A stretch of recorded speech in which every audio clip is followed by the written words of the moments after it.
No, no, Lily, no, no. Don't waste tissue. No, no.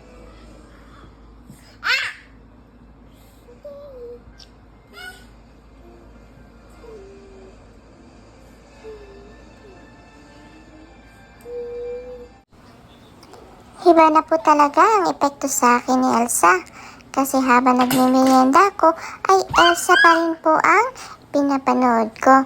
Tinapon ko nga po yung isang tinidor kasi medyo madumi na siya. Kaya nag-ask po ako kay mami ng bagong tinidor para dito sa cheese bread ko.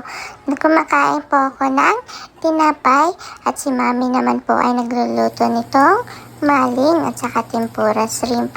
At meron din po fried rice.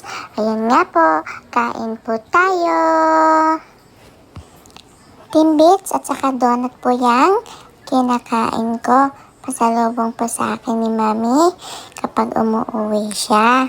At yan nga po, pagdating ng gabi ay let it go pa rin po talaga ang nasa isip ko. At nabidyohan pa nga rin po ako ni mami habang natutulog na po silang lahat. At si mami nga po ay nagising na ganito na yung eksena na pinaggagawa ko po sa higaan.